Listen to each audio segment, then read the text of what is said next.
morning. We are at the second day of FI India 2025, and we are at Novonesis stall right now. And here we have Anurag Chadda, Director, Food and Beverage Biosolutions South Asia for Novonesis. Hello, sir. Good morning. How are you, sir? I'm fine. Thank you very much for coming, Pawan. Yes, sir. So we'll start with the interview, and the interview will span across the domain of the food processing industry. Novonesis has emerged out of a very large company in terms of the solutions. So we are going to have some of the questions. Right now, you have just joined hand with CHR Hansen and just evolved as Novonesis. So how this association is going to be in future, sir? How it is helping you to expand globally? I think it's a very nice association of the two large organizations coming together. Novonesis may look like only a 1.5 years old company, but it sits on a 100 years old tradition of both companies put together. Coming together, it has become a powerhouse on biosciences. We cater to now 30 plus industries across the food and the non-food side. Our strain bank has increased to 100,000 strains, which we can leverage for the future work. And I think, as our organization says, that there is a solution for everything through biology. And I think Novonesis will keep working towards that stuff, whether it is on the food side or it is on the non-food side.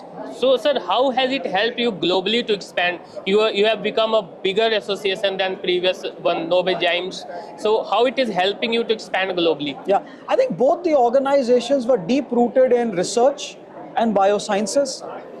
Coming together, they have expanded their footprint on manufacturing, on R&D centers, on the sales force, and the industry's total output that has come together. Yes, sir. Legacy Hansen was very strong on the dairy side of it and on the probiotics. Yes, sir. Legacy Novozymes was very strong on some of the enzyme applications for textiles, household care, bioenergy, bakery.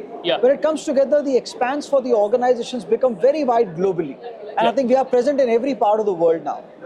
Moving on to the next question we have for the dairy industry. What are the biosolutions are you providing for the dairy industry right now, sir?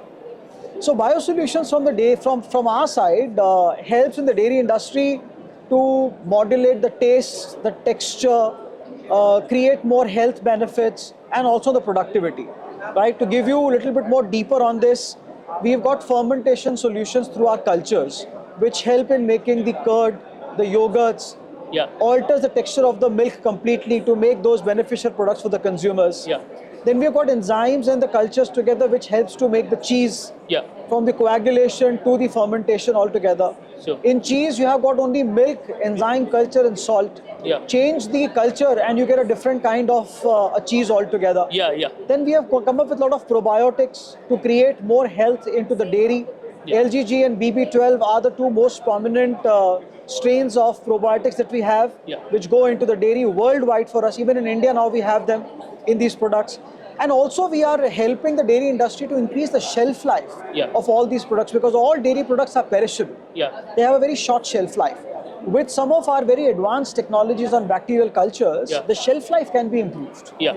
So coming on to the next part, the bakery solutions you are providing. You know, bakery across the world is gaining traction, and there are a lot of talks about reducing the fat content in the bakery industry. So how are you reducing the fat content in the bakery industry? What are the solutions do you have right now? Great, I think that's a very nice question, Pawan. Bakery is very well known across the globe, and every culture eats bakery in some form or the other. Whether it is on the breads, or it is the pastries, or it's the cookies, or some other forms of breads, primarily flat breads and other things and all that stuff. Now the fat content in the bakery ranges anywhere between 10 to 12%, all the way to 25% also. As the consumers are getting more and more aware of what they are taking in, they would like to have the reduced fat, reduced sugar, reduced salt, and a clean label products primarily. Now we have made an attempt, and vegetable fats are also going, the prices are increasing every day with other commodities. We have made an attempt to launch some of our solutions in the market based on biosciences and enzymes, which can help to reduce the fat content in the bakery by almost 10%, to 10 to 12%. So it means 1 to 1.5% of the fat that you can shelve off from your bakery products. Now that does not affect the taste, the texture, and the mouthfeel of the product. Yeah. So the consumers get the same product that they loved over the years Yeah. with an improved health benefit.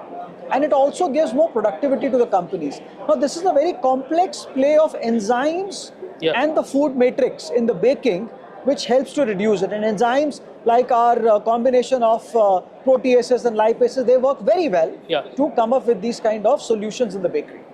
So, sir, coming on to the next part, the plant-based solutions which all companies across the food processing industries right now are providing to their customers.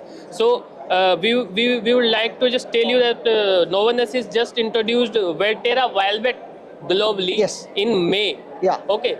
In the last session of the May month, you have introduced Verterra Velvet. So it's a plant-based solution for the beverage industry. So how do you see the future of plant-based solution right now in the food processing industry as a whole? Yeah.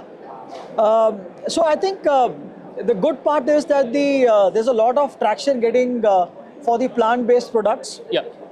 Plus also at the same time, there is going to be a good balance between the plant-based product and also the products which we all love, which comes from the dairy and other things and all that stuff. Sure. Now, on the plant-based, when you use it into the traditional products, there are always some challenge. Yeah. Like if you use an oat milk into the coffee, there could be some challenges. Yeah. So now I think we have worked together with our scientists to come up with some of these solutions where if you add the oat milk into the coffee, then also you do not get any kind of difference. It gives you a very nice velvety taste, very nice cappuccino that you can get. It also helps in the solubilization of the coffee, and that's what is the Verterra Velvet that what we have launched.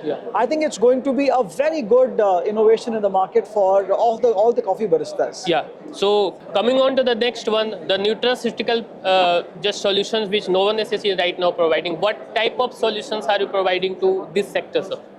On the nutrition you're talking, right? Yeah. So I think, see, we have been traditionally very strong in probiotics because we have a division which is known as the Human Health Biosolutions. They work a lot on the probiotics. We draw those probiotics for the food side of it. That how they can be used for the food, whether it is probiotics for dairy or whether it is for probiotics for biscuits or for creams or for chocolates and ice creams altogether. Along with that, we have also launched we also have the product for vitamin K27, which is produced actually in India. And that product has very good applications in flavored milk, in edible oils, in ghee. And vitamin K27 is not produced in our body. And its availability through the food is also very low. So it can bring a lot of benefit in the calcium absorption, in the good heart, it's a healthy heart. These are some of the benefits of vitamin K2. And that's how through biosolutions, we are bringing some of the health benefits also into the food processing. Sure. So coming on to the next one, the government initiatives have boosted the whole food processing industry a lot. So how do you see government initiatives such as Make in India, Atmanirbhar Bharat and PLI scheme for the food processing industry to boost this sector? How are you looking at this overall initiatives, the impact of the initiatives on the food processing industry, sir? I think that's a very interesting question, Pavan. The Indian consumer needs and demands for the food processing will change. It's already changing and will change rapidly over the years to come. And India is already a powerhouse on the processed food, and we have got many more to offer. And I think this government scheme of Make in India or the food processing, the banks and the units, they will be super helpful in promoting the new units to come up. And the government is helping through their schemes for them to put up the plants, do some of their own R&D work, innovation, and come up with the products which are more liked by the Indian consumers, palatable by the Indian consumers. I think one of the best examples that you would have seen is the government promoting millets, right? The millets was we've always been consuming millets for hundreds of years now. But government promotion on the millets, more plants coming up with the millets. Now millets have moved from dairy to bakery to snacking items everywhere. And suddenly the millets which were eaten in a very traditional form have found its new ways of eating. And I think that all has happened because government supported all these things. Along with that, governments now also support on the Bio E3 policy that Yeah. government has launched. It helps the bioscience sector to come up with manufacturing, lot of innovation, R&D in this sector to come up with the solutions for the Indian population, for the Indian needs and all that stuff. I think those are super interesting ones. Yeah. So these initiatives are helping you a lot in India, I think so. Yes. Because the food processing industry is expanding a lot. So how do you see the Novonesis expansion in India now, Yeah. with the expansion of the remaining Yes. food processing industry? Yes, Sir? yes. India is one of the leading emerging markets for Novonesis globally. Yeah. Our CEO very recently in their global forecast meeting also mentioned this. Yeah. India is a big market for us, not only for our products, but for talent and for outsourcing as well, So in a big way. We will keep expanding on the commercial side of it, helping our customers to come up with the new products. We will also expand in our knowledge outsourcing from the country. Sure. We already have a very good knowledge outsourcing base. Yeah. And we will keep expanding on that stuff because there's a lot of talent available and the company can get benefited from that. Yeah. Plus, we are also going to expand our manufacturing footprint over the years to come because the country's demand will change. Yeah. And we will also change accordingly over there. We already have our establishment in Patal Ganga. Yeah. And we will keep working towards expanding that in the years to come. thank you very much, sir. And hopefully Novonesis will be doing very well in the future, sir. Yes, thank you very much. Thank you. Thanks a lot. Bye-bye.